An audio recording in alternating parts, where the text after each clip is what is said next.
கிறிஸ்துவுக்குள் அருமையானவர்களே, என்னுடைய உரை இரங்கல் உரை அல்ல.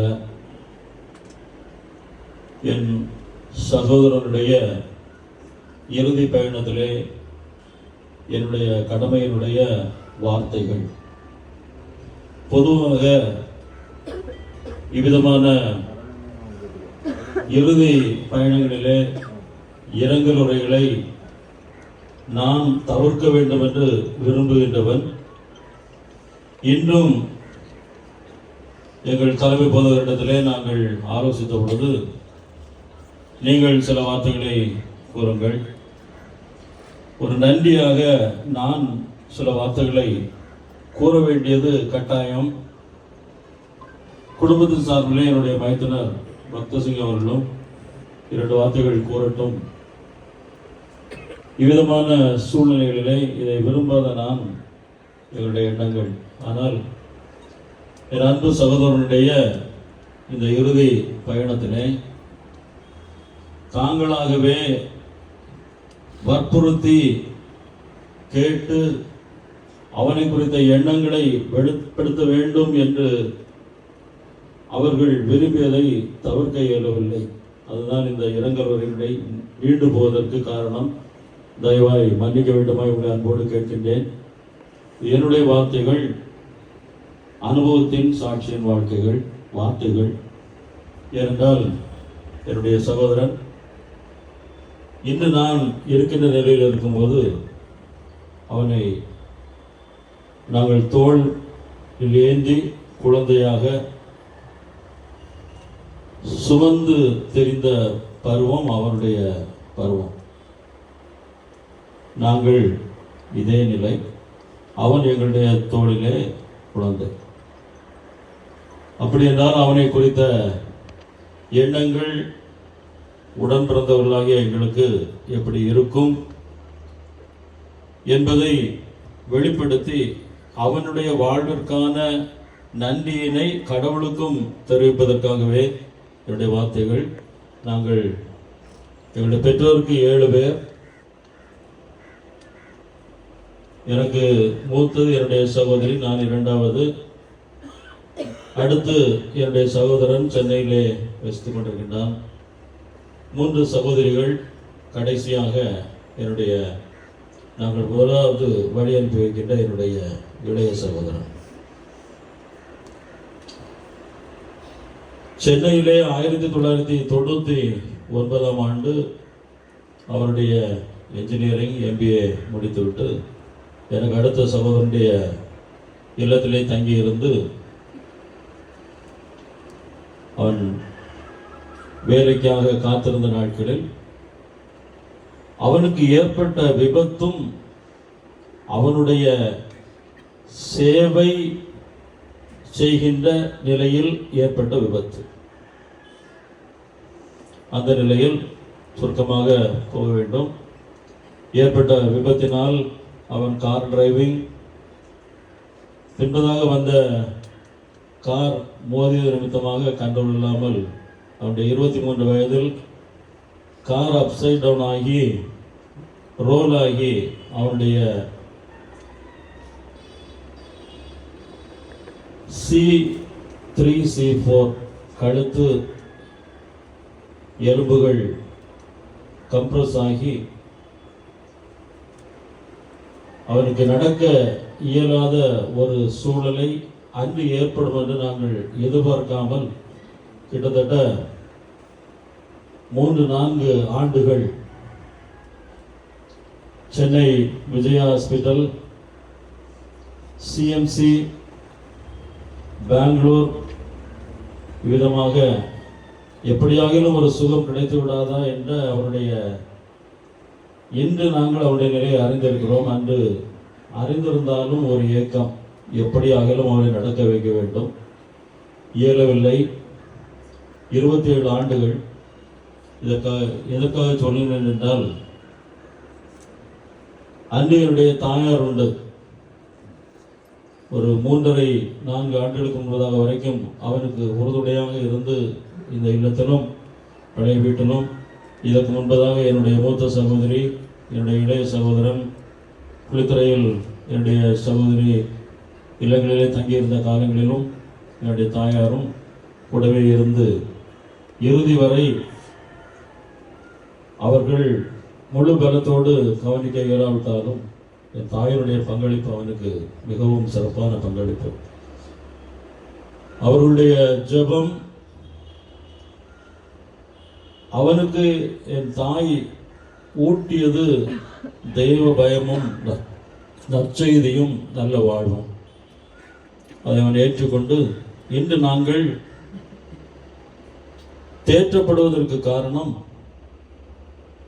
என் தாயினுடைய ஜெபமும் எங்களுடைய ஜெபங்களும் அவன் நிச்சயமாக சென்றிருப்பது, மறுமைக்குள் பிரவேசித்திருப்பது, நமக்கென்று நிச்சயித்திருக்கின்ற ராஜ்யம், பரலோக ராஜ்யம். அதை ஏற்றுக்கொள்வதும் ஏற்றுக்கொள்ளாததும் நம்முடைய கருத்தில். ஆனால் என் சகோதரன் நிச்சயமாக நுழைந்திருக்கிறான் என்பதற்கு அவனுடைய இறுதி நாட்கள் எங்களுக்கு தெளிவான சாட்சிகள். இதற்கு இந்த பயணத்திலே 27 ஆண்டுகளிலும் அவன் ஆரோக்கியமாக இருந்து வீல் சேர் என்றாலும் இங்கிருந்து சென்னை வரைக்கும் காரிலே அமர்த்தி நாங்கள் அவனை அழைத்து சென்ற நாட்கள். 6 மாதத்துக்கு முன்பு வரைக்கும் அங்கு பிள்ளைகள் எல்லாம் இங்கு வரும் பொழுது அவனை காரிலே தூக்கி வைத்து இயன்ற அளவு சொல்லப்போனால் எங்களுடைய இயலாமையிலும் பிள்ளைகளுடைய இயலாமையிலும் அவனுக்கு செய்ய வேண்டிய கடமைகளை மிகவும் சிறப்பாக செய்து அவனை எவ்வளவு ஆக்டிவாக வைக்க வேண்டுமோ நாங்கள் வைத்துக் கொண்டோம். ஆனாலும் கடவுள் அவனுக்கு என்று நியமித்த ஓட்டம் கடைசி ஒரு 4-5 நாட்கள் திடீரென்று அவனுடைய நிலையிலே ஒரு மாற்றம். அந்த மாற்றம் ஏற்பட்ட பொழுது அவனுடைய இறுதி பயணத்துக்குள்ளாக அவன் சென்று இருக்கின்றான் என்பதை எங்களால் புரிந்து கொள்ள முடிந்தது. அவனுக்கு கிடைத்த ஒரு பாக்கியம், பிள்ளைகள் சகோதரர்கள் எல்லோரும் இணைந்து வரக்கூடிய ஒரு பாக்கியம் அவனுக்கு கிடைத்தது. கடவுளுக்கு நன்றி செலுத்துகின்றேன். ஆரம்பத்திலிருந்து என்னுடைய வைத்தியர் பக்தசிங் அவர்கள் பேசும் பொழுதே தன்னுடைய உரையிலே நன்றி எல்லாவற்றையும் சொல்லி முடித்து விட்டார்கள். நான் சொல்ல வேண்டிய யாரெல்லாம் நினைவு கூற வேண்டும் நினைத்தேனோ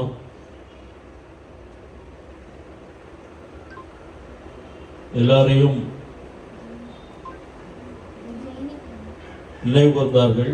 அதில் 1-2 என்னதான் நாம் கூறினாலும் முக்கியமான சில விடுதல்கள் அதில் எனக்கும் வந்து விடுவதுண்டு. விட்டதிலே அதாவது ஆரம்பத்திலிருந்து கடந்து வந்த பாதையில் அக்கா, அத்தான், தம்பி ஜனகர், ஜிஸ்தா குடும்பம், அதற்கு பிறகு என்னுடைய ஜனா, நோபல், பக்தசிங், ஜபா, ஜெய்ஷா, ஸ்டாலின் எல்லாருடைய பங்களிப்பும் ஒவ்வொரு நிலையிலும் அது வித்தியாசமானது. சிலரால் சில நேரங்களில் அதிகமான காசுகளை செலவு செய்ய முடிந்தது. சிலரால் சில நேரங்களில் அதிகமாக தன்னுடைய தியாகத்தோடு தன்னுடைய சரீர ஒத்துழைப்பை கொடுக்க முடிந்தது. சிலரால் அதிகமாக தன்னுடைய நேரத்தை அவனோடு செலவு செய்வதற்கு கொடுக்க முடிந்தது. இப்படி பல்வேறு நிலைகளிலே எங்களுக்கு இந்த இடத்திலே 13 வருடங்களாக அவன் பழைய வீட்டிலும் இந்த வீட்டிலும் 9 வருடமாக என்னோடு இருக்கும் பொழுது இந்த இடத்துல எங்களுக்கு உறுதுணையாக இருந்தவர்களை நாங்கள் ஒருபோதும் மறக்க முடியாது. அதில் முக்கியமாக எங்களுக்கு ஜெயினி, அதாவது என்னுடைய துணைவி இந்த வீட்டிலிருந்து வெளியே ஒரு நாள் செல்ல வேண்டும் என்று சொன்னால் ஒரு சப்ஸ்டிடியூட் இங்கே இல்லாமல் நாங்கள் செல்ல முடியாது. அப்போ எங்களுக்கு அதுக்கு 90% ஜெயினி, ஜபா குளித்துறையில் இருந்து இப்போ ஜெய்ஷா வந்த பிறகு ஜெய்ஷா மாறு. இப்போ ஜெயினுடைய சித்தப்பா மகா, அவனுக்கு அவ உடன் பிறந்த சகோதரி, அவளுக்கு அவனும் உடன் பிறந்த சகோதரன். இப்படி பிசியோதெரபிஸ்ட் ஜோயல் ஒரு 13-14 வருடங்கள் ஜோயலுடைய அவன் இன்னைக்கு அதாவது அவன் வாழ்ந்த நாட்களெல்லாம் ஹெல்த்தியாக சாப்பிடுவான். சொல்ல போனால் என்னை விட அவன் அதிகமாக அவனுக்கு இன்டேக் இருக்கும் சாப்பாடு. என்னை விட அவனுக்கு அவன் உட்கொள்வது சத்தான ஆகாரம். அது சரியாக டைஜஸ்ட் ஆகி அவன் ஆரோக்கியமாக இருக்கிற நிலையில் ஆரோக்கியமாக இருக்கிறதுக்கு காரணம் கடவுளுக்கு அடுத்தால ஜோயல், அவனை பராமரித்த முத்தையா, செந்தில், அதுக்கு முன்னால் பக்கத்தில் இப்போ வந்து அழுதுட்டு இருக்கான் வாசன், மோகனன், எங்களுக்கு எந்த நிலையிலும் உதவியாக இருந்த கிறிஸ்டி, புனிதா, இவர்களை ஒருபோதும் நாங்கள் மறக்க முடியாது. எல்லாவற்றுக்கும் மேலாக ஒரு சுயநலமாக இருந்தாலும் நான் இந்த இடத்திலே அந்த நன்றியை நினைவு கூறவில்லை என்று சொன்னால் அது தவறு. என்னுடைய தாயாருடைய பலவீன நாட்களிலேயே தாயினுடைய பொறுப்பை ஏற்றவள் என்னுடைய மனைவி. என்னுடைய அம்மாவையும் கவனிக்க வேண்டும். அம்மா பொறுப்படுத்த கவனித்துக் கொண்டிருந்த என்னுடைய சகோதரியை கவனிக்க வேண்டும். என்னுடைய நிலையில் கூட சில நேரங்களிலே தடுமாற்றங்கள் வரும். அந்த கஷ்டங்கள் இயல்புக்கு மிஞ்சி போகும் பொழுது, ஆனால் அவளுடைய முகத்தில் ஒரு சிறு அசைவு கூட வித்தியாசமாக நான் பார்த்ததில்லை. சில நேரங்களிலே கொஞ்சம் அமைஞ்சு இரு என்று நான் சொல்லும்படியான நிலையில் தான் இருக்குமே தவிர கடவுளுக்கு இப்படியான ஒரு துணையை என் வாழ்க்கையிலே தந்தமைக்கு இந்த நேரத்தில் நன்றி செலுத்துகிறேன். அடுத்ததாக என்னுடைய பிள்ளைகள்,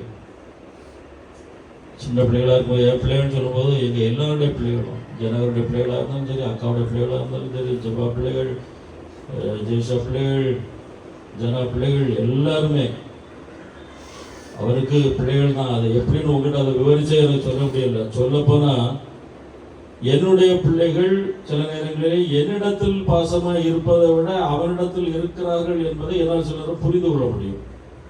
அதான் உண்மை. எனக்கும் என்னன்னா, தந்தை என்ற ஸ்தானத்திலிருந்து அவனை தந்தையாக வைத்து அவர்கள் கவனிக்கட்டும் என்ற உணர்வு எனக்குள்ளாகவும் இருந்தது உண்டு. அது நான் அவன் மேல் வைத்திருந்த பற்று. ஏன்னால் எனக்கு முடியவில்லை என்று பலவீனம், பலம் இருக்கும் பொழுது என்னால் இயன்றதை என்னுடைய சரீர ரீதியாகவும் நான் அவனுக்கு செய்தது உண்டு. கடைசியாக ஜென்ஷாவாக இருந்தாலும் சரி, கடைசியாக அவளுக்கு ஒரு சான்ஸ் கிடைக்கும் நாங்கள் எதிர்பார்க்கல. 2ஆம் தேதி இங்கே இருந்த பிள்ளைகள் துபாயிலேருந்து லீவுக்கு வந்துட்டு போயிட்டாங்க, சேர்ந்துட்டாங்க. அதுக்கு பிறகு தான் அவனுடைய நிலைகளில் டக்குன்னு மாற்றம். போயிட்டு ஒரு 3ஆவது நாள் மறுபடியும் வர முடியுமா என்ற ஒரு கேள்விக்குறி இருந்தாலும் அவள் டிக்கெட்டை போடுறேன் எப்படியாகிலும் வந்து விடுன்னு சொல்லி அவன் நார்மலாக அந்த ஒரு அரை மணி நேரம், அந்த நாளில் ஒரு அரை மணி நேரம் தெளிவாக இருந்தான், ரொம்ப கிளியர். அப்போ அவளும் பேசி, பேர பிள்ளைகளும் பேசி, அது எங்களுக்கு ஒரு பெரிய திருப்தி. அடுத்தால என்னுடைய மகன் ஜனு வேலை செய்துட்டு இருக்கும்போது நான் ஒரு 3 வருஷத்துக்கு முன்னாடியே அவன் விடுறதுக்கு ஒரு 3-4 வருஷத்துக்கு முன்னாடி நீ அதுலேருந்து ரிலீவ் ஆகி வந்தேன்னா நல்லா இருக்கும். ஏன்னா என் உள் மனசில் இருந்தது அவன் சித்தப்பாவை பொறுப்பெடுக்கணும் அப்படி எனக்குள்ளே இருந்தது. அதை வெளிப்படையாக சொல்லலைன்னு சொன்னாலும் உனக்கு வாய்ப்பு இருக்கும்னா, நல்ல ஜாபில் தான் இருந்தான், ஹேண்ட்ஸம் சேலரி. அதனால் எனக்கு அதை விட என் தம்பியுடைய பராமரிப்பு முக்கியமாக இருந்ததுனால அவன்கிட்ட இப்போ கொஞ்சம் வெயிட் பண்ணுங்கப்பான்னு ஒரு 2 வருஷம் போச்சு. பிறகு ஒரு 2 வருஷத்துக்கு முன்னாடி நான் ஒரு டிசிஷன் எடுத்திருக்கேன். நான் என்ன ரிசைன் பண்ணிவிட்டு நான் வரேன், இங்கே வந்து பொறுப்போடு நான் எடுக்கிறேன், சித்தப்பாவே நான் கவனிக்கிறேன். அதுக்கு பிறகு வந்து இப்போ 2.5 வருஷமாக எனக்கு அவனிடத்தில் எந்தவித பணியும் எனக்கு இல்லாமல் அவன் முழு பொறுப்பையும் அவனுடைய ஒரு மகன் தான் என் மைண்டுக்குள்ள நான் அப்படி தான் நினைப்பேன். அவன் எனக்கு பிள்ளையாக இருப்பதை விட அவனுக்கே பிள்ளையாக இருந்துட்டோம், இவன் அதை விட்டு கொடுத்துறதுக்கே நான் ரெடியாக மைண்டை அப்படி தான் நான் செட் பண்ணியிருந்தேன். அப்படி இருந்து அவனுடைய சித்தப்பான்னு இருந்தாலும் ஒரு தகப்பனை போல மிகவும் பாசத்தோடு தியாகத்தோடு 2 பேரும் அப்படி தான். ஏன்னா காலையில் 11 o'clock அவனுக்கு 10 o'clock அவனுக்கு பிரேக்ஃபாஸ்ட் டைம், மத்தியானம் லஞ்ச் டைம், அதுக்கு பிறகு டின்னர். டீ, இந்த 4 வேளையிலையும் என் ஒய்ஃபும் வீட்டில் ஒரு ஆள் இருந்தும் ஆகணும். அப்பதான் அவன் சாப்பிட முடியும். இது ஒரு காலமும் எங்கள் வீட்டில் தடைப்பட்டதே இல்லை. அப்படி இல்லைன்னா ஜெனு, ஜெயினி, ஜபா, ஜெய்ஷா இங்கே வந்து மாறி மாறி சில நேரங்களில் தூரடத்தில் இருக்கிற ஜனா எல்லாரும் இருக்கும்போது எல்லாரும் இங்கே அவனுக்கு செய்ய வேண்டிய கடமைகள், குடும்பத்தில் நண்பர்கள், குடும்பத்தின் மக்கள், அதில் ரொம்ப முக்கியமாக என்னுடைய தாயாருடைய உடன் பிறந்த சகோதரர்கள், சகோதரிகள், அவர்களுடைய அந்த அர்ப்பணிப்பு, தியாகம், அவருடைய பிள்ளைகள். நான் ஒருத்தராக பேர் சொல்லிட்டு போறேன்னா டைம் ஆயிரும். எல்லாரையுமே சொல்லணும்னு தான் நினைச்சிருந்தேன். ஆரம்பத்துல இருந்து எந்த அசிங்கத்தையும் பார்க்காம அவருக்கு செய்ய வேண்டிய எல்லா கடமைகளையும் எங்களையும் மீறி எங்களுக்கு செய்த அருமையான என்னுடைய தாயினுடைய குடும்பத்தை ஒரு காலமும் நான் மறக்க முடியாது. அதே போல என் தகப்பனாருடைய குடும்பத்தினுடைய என்னுடைய சகோதர சகோதரிகள், அவருடைய ஜெபங்கள், எங்களோடு தேவைப்படுகின்ற நேரங்களிலே அவர்களுடைய பங்களிப்பு, அவருடைய வார்த்தைகள், அது அவருடைய இந்த சூழ்நிலைக்கு பிறகு எங்களுக்குள்ளாகவும் அதிகமான ஒரு அன்பும் கட்டுக்கோப்பும் உருவாவதற்கு காரணமாக இருக்கு. எல்லாவற்றுக்கும் காரணம் இந்த அத்தான் சொன்னது போல இந்த வீடு நான் சொல்லணும்னு நினைச்சவன் சொல்ற தாய் வீடு. இந்த வீடு தாய் வீடாக இருப்பதற்கு முதல் காரணம் என்னுடைய சகோதரன், அடுத்ததாக என்னுடைய மனைவி, பிள்ளைகள். இப்பவும் சொல்றேன், இது என்னைக்குமே இந்த வீடு தாய் வீடு தான். ஒருவேளை என்னுடைய காலத்துக்கு பிறதாக இருந்தாலும் சரி, பேர் தான் ரெக்கார்ட்ல இருக்குமே தவிர சந்ததி சந்ததியாய் இது இந்த வீடு எல்லோரும் சகோதர சகோதரிகளாக வந்து தங்கி இருந்து இங்கு இருப்பவர்களை மகிழ்விக்கிற இல்லமாக என் குடும்பத்தாருக்கு என்றும் இருக்கும் என்று நான் தெரிவித்துக் கொண்டு, என்னுடைய எல்லா சூழலிலும் கடவுள் எங்களுக்கு செய்த எல்லா உதவிகள், கடைசி வர ஆண்டவருடைய அற்புதங்கள் மறக்கவே முடியாது. அத்தோடு இறுதியாக நான் சொல்ல வேண்டியது எங்களுடைய போதகர்கள், குறிப்பாக தலைமை போதகர், அவர்களோடு இணைந்து உடன் போதகர். தலைமை போதகரை பொறுத்த மட்டும் அவன் என்னைக்கு அவங்க வந்தாங்களோ வீட்டில் வந்து நான் கூட கஷ்டப்படுத்தணுமா நினைப்பேன் கம்யூனியன் கொடுக்குறதுக்கு. என்ன கம்பல் பண்ணி சர்ச்சில் இருந்து கூப்பிட்டு, சிலர் நான் வர முடியலன்னா நீங்கள் இருங்க சார் நான் போகிறேன்ட்டு கம்யூனியன் வந்துடுவாங்க. அப்படி அவன் அந்த கம்யூனியன் அவனுக்கு கொடுக்க ஆரம்பித்ததே பாஸ்டர் தான் அவனுடைய படுக்கையில். அப்படி அதில் அவனுக்கு ஒரு பெரிய திருப்தி. அவன் படுக்கையில் இருக்கும்போதும் கடைசி அவனுக்கு கம்யூனியன் கொடுத்து, ஒரு நேரத்துக்கு ஒரு 3 தடவை 4 தடவை இந்த இடத்துல வந்து அவனை விசாரித்து, அதுக்கு முன்னாலே அவனை ஒரு சகோதரனை போல அவங்க விசாரித்து ப்ரேயர் பண்ணி, அதுக்கு பிறகு இப்போ இந்த கடைசி நேரத்தில் நாங்கள் அவனுடைய உயிர் பிரியக்கூடிய நேரத்தில் மூச்சு நிற்க போகுதுன்னு தெரியுது. எனக்கு ஒரு ஆசை இருந்து, என்னுடைய அப்பா உயிர் பிரியும் போதும் என்னுடைய ஒரு 38 வருஷத்துக்கு முன்னால என் கை எங்கள் அப்பாவுடைய நெஞ்சிலே இருந்தது. என் கை இருக்கும்போதே அந்த உயிர் போச்சுது. என் தாயினுடைய உயிரும் என்னுடைய அவங்க கரத்தை பிடித்திருக்கும் போதே நாங்கள் சகோதரர்லாம் இணைந்து இருக்கும்போது ஜீவன் போச்சுது. என் சகோதரனும் ஜீவன் போகும்போது என்னுடைய கரம் அவன் மீது இருக்க வேண்டும் என்ற ஒரு ஆசை இருந்தது. அவன் ஜீவன் போகிறதுக்கு ஒரு 10 நிமிஷம், ஒரு அரை மணிக்கு முன்னால நான் ட்ரெஸ் பண்ணிட்டு பாஸ்டருடைய சின்ன பாஸ்டருடைய மைத்துனருடைய மரணத்தில் போய் தலையை காட்டிட்டு வந்துருவோன்னு ஷர்ட்டை போடாமல் பேண்ட்டை போட்டுட்டு